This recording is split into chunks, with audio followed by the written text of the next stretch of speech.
Magandang gabi mga masters, bali ngayon po ay 4 na videos po ma-upload ko po sa aking YouTube channel. Tama nga mga masters, 4 na videos nga po ang ma-upload ko po.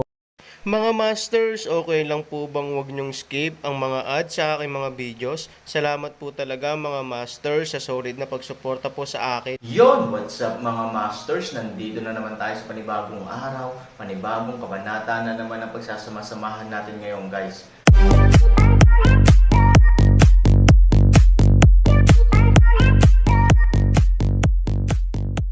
Bali mga masters, kung bago ka pa lang po sa aking YouTube channel, please click the subscribe button, lalong-lalo na po yung notification bell guys, para maging connected pa rin tayo sa isa't isa at maging updated kayo sa mga susunod ko pang video. Bali mga masters, bago natin umpisahan ng kwento ay mag-shoutout po muna tayo para sa mga solid nating tagapakinig. Shoutout kay RB Tuya, shoutout kay Saido. Yun na nga mga masters, no? Bali hindi na ito patagalin. In 3, 2, 1, let's go!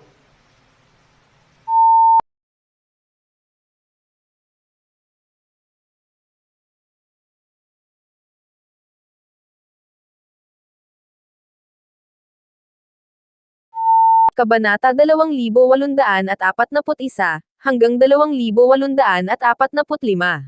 Kapag naisip ni Nangang Chenkyu na ang lahat ay magiging perpekto ayon sa kanyang plano, sa katunayan, ang pagkakakilanlan ni Hanjun ay nahuli ni Yang Bin. Sa tingin ni Nangang Chenkyu ang bagay na ito ay masyadong simple at dalisay. Sa tingin niya ay mapapalitan lamang ni Hanjun ang Aaron sa pamamagitan lamang ng kanyang hitsura, ngunit hindi niya alam na ang kakayahan ng Aaron ay hindi maihahambing sa 100 Hanjun. Nangang Chenkyu, na nangangarap ng panahon ng tagsibol at taglagas, ay iniisip na mayroon siyang nakita ang magandang kinabukasan ng pamilyang Han at na kayang suportahan ng batang Hanjun ang pamilyang Han. Nang dumating si Hanjun sa pamilya Yang, ang mga bagay ay hindi nabuo ayon sa imahinasyon ni Nangang Chenkyu. Personal na tinanggap ni Yang Bin si Hanjun, sa panlabas, ito ay tila isang uri ng atensyon kay Hanjun, maging si Hanjun ay kampante sa kanyang puso, ngunit sa katunayan, mayroong isang napakakritikal na pagsubok na naghihintay para kay Hanjun. Paano nasaktan mo ba mukha mo?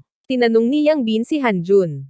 Upang pagtakpan ang kahihiyan na binugbog kagabi, nagsisinungaling lang si Hanjun, na nagsasabing, aksidenteng nahulog, Yang Laozu, ngayon ay hindi pag-uusapan ang tungkol sa pakikipagtulungan, huwag dahil sa aking ang maliliit na bagay ay nakakaantala sa negosyo.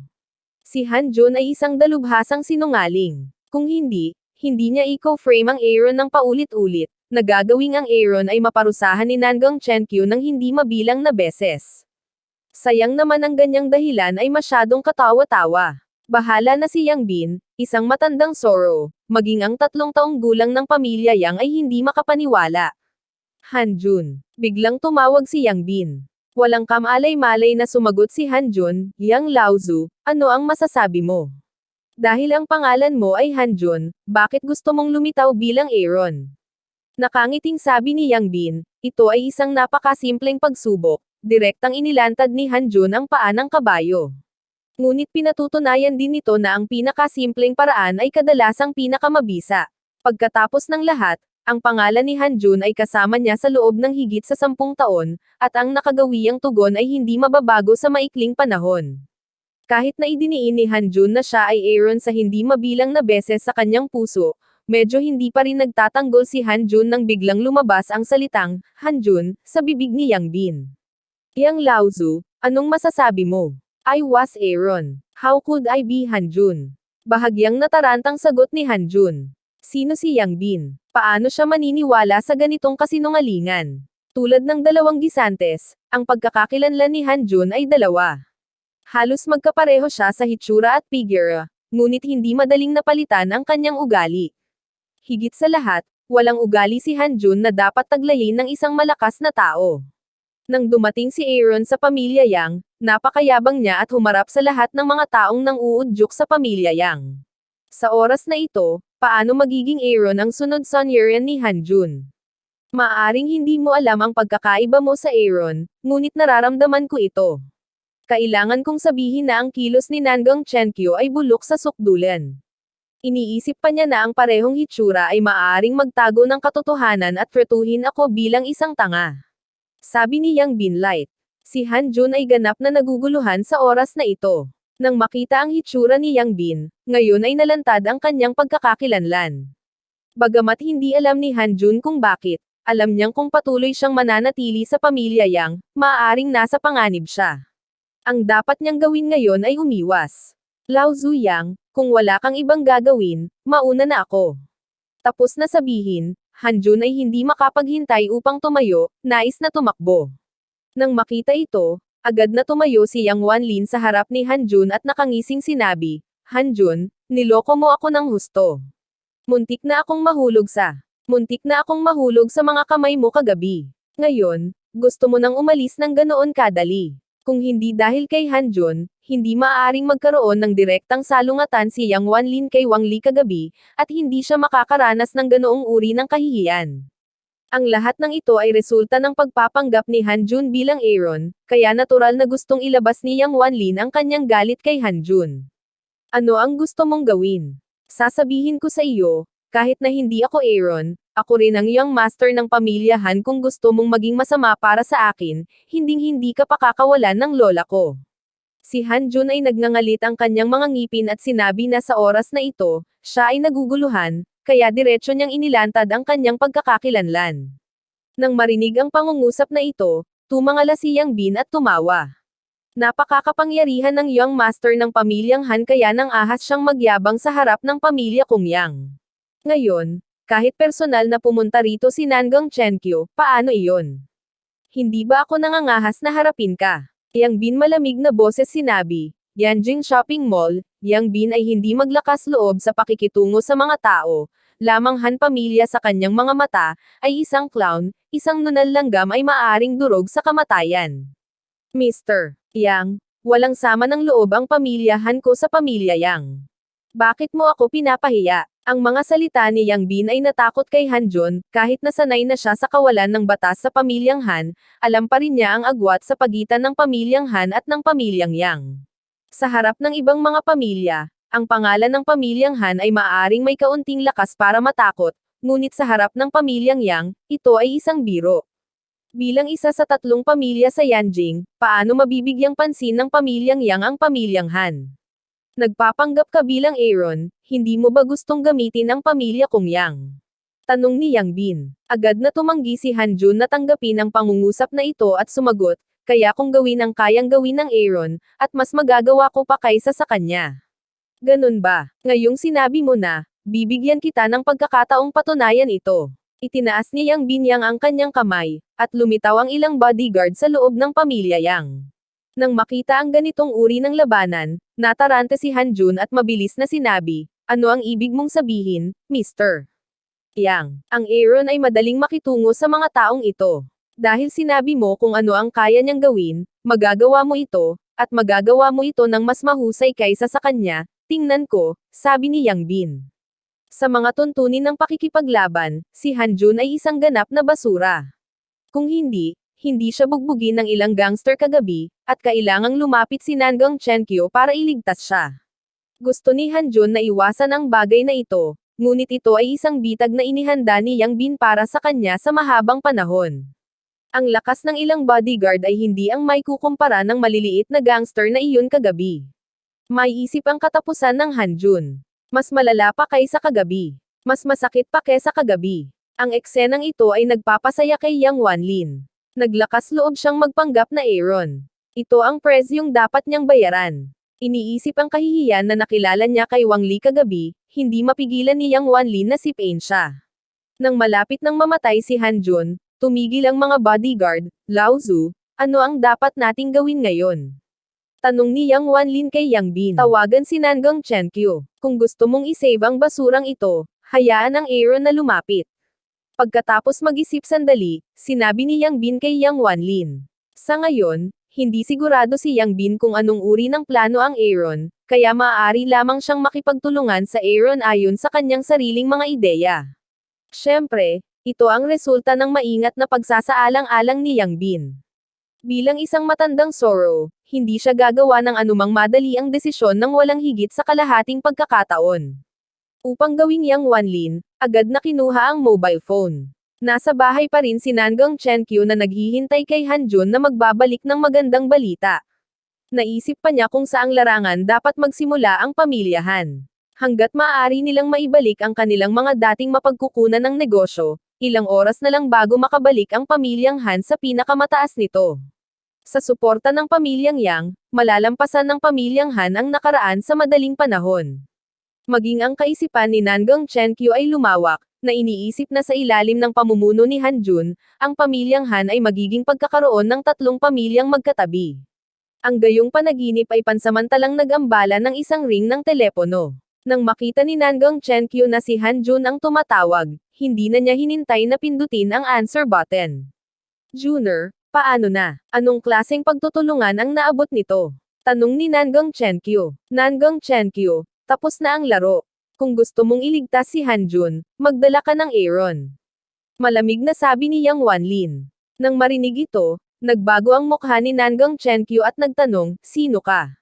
Yang Wanlin. Nakahinga ng maluwag si Nangang Chenkyu. Sa pakikinig sa mga salita ni Yang Wanlin, ang pagkakakilanlan ni Hanjun ay tila nakita na nila. Bukod dito, kapag sinagot ni Nangang Chenkyu ang telepono, tinatawagan din niya si Junner, na walang alinlangan na nagpapatunay sa pagkakakilanlan ni Hanjun. "Anong ginawa mo sa kanya?" Tanong ni Nangang Chenkyu. Hindi sinagot ni Yang Wanlin ang tanong na ito, ngunit sinabi, "Aaron ay hindi lumitaw bago ang dilim, handa ka nang kunin ang katawan ni Hanjun." Dahil doon, direktang ibinaba ni Yang Wanlin ang tawag. Nakikinig sa bulag na boses mula sa telepono, si Nangang Chenkyu ay mukhang asul na asul. Ang lahat ng pangarap sa kanyang isipan ay nasira sa sandaling ito, at ngayon ay kailangan niyang mag-alala tungkol sa kaligtasan ni Hanjun. Ngunit paano iyon? Paano magiging parang dalawang gisante sa dalawang mukha si Hanjun? Hindi tanga si Nangang Chenkyu. Kapag sa tingin niya ay walang kamali-mali ang lahat, nakikita si Hanjun. Nangangahulugan ba na ang lahat ng ito ay pinagsamang plano ng Aaron at ng pamilyang Yang? Ngunit ito ay isang katotohanan na ang Aaron ay nalilito, at ito rin ay isang katotohanan na siya ay nakalock sa cellar. Ang lahat ng ito ay pinlano mismo ni Nangang Chenkyu. Paano magiging propeta ang Aaron? "Aaron, ano ang ginawa mo at ng pamilya Yang?" Nangang Chenkyu ay nagngangalit ang kanyang mga ngipin at tumayo at naglakad patungo sa cellar. Si Han Sanchen ay nakaranas ng electric shock, ngunit ang kanyang estado ay hindi masyadong hindi komportable. Sa kabaligtaran, natutuwa siya sa pakiramdam ng paggalaw ng kuryente sa kanyang katawan. Bukod dito, ang stimulation ng electric current ay maaaring pasiglahin ang pisikal na potensyal ni Han Sanchen ng mas mabilis at palakasin ang kanyang pisikal na lakas. Ang pagpapahirap ni Nangang Chenkyu sa Aaron ay hindi nagpahirap sa Aaron. Sa kabaligtaran, ginawa nito ang Aaron na makahanap ng isang shortcut upang maging mas malakas. Ito ay isang bagay na hindi pinangarap ni Nangang Chenkyu. "Mukhang nakikiusap ka na sumama." Nang makita ni Aaron si Nangang Chenkyu, nakangiti niyang sabi. Ang matandang babae na ito ay hindi mag-aaksaya ng kanyang oras sa kanya, kaya dapat na may dahilan ang kanyang hitsura sa oras na ito. "Ito ang plano mo at ng pamilya Yang," sadyang naglagay ng bitag, "hayaan mong itulak ko si Junner sa fire pit." Tinanong ni Nangang Chenkyu si Aaron, ang puot sa kanyang mga mata ay parang nakikita ang taong pumatay sa kanyang ama. Ang Aaron ay walang anumang plano. Itinulak na lang niya ang bangka na may agos sa plano ni Nangang Chenkyu, dahil alam niyang walang kakayahan si Hanjun na magkunwaring ipapakita niya ang kanyang mga paa at malalagay sa alanganin maya-maya.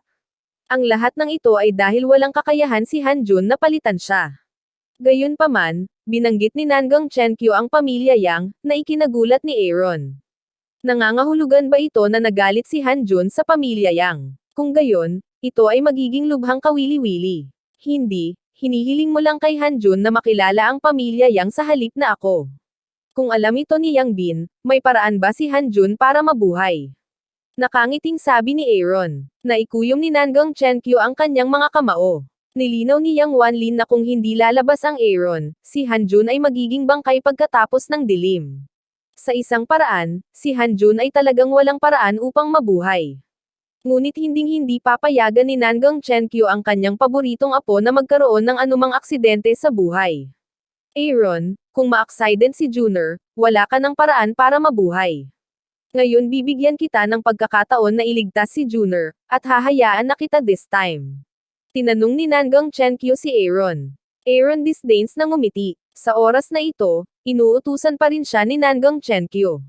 Parang hindi niya namalayan na humihingi siya ng tulong. Dapat maging humble siya. Nangang Chenkyu, actually napakasimple lang para sa akin na iligtas si Hanjun, basta't magmakaawa ka sa akin, magmakaawa ako, ipapangako kong tutulungan kita. Sabi ni Aaron, paano ako magsusumamo sa iyo na maging isang sayang, at ipinapayo ko sa iyo na binigyan kita ng pagkakataon na pahalagahan ang iyong pinakamahusay. Kung hindi, huli na ang lahat para magsisi. Nagbanta si Nangang Chenkyu. Hinawakan ni Aaron ang steel bar ng hole gamit ang isang kamay at sinabing, alam mo ba kung bakit ako pumapayag na makulong dito? Willingly. Tumawa si Nangang Chenkyu. Ano ang ibig sabihin ng pagiging willing? May kakayahan ba siyang umalis?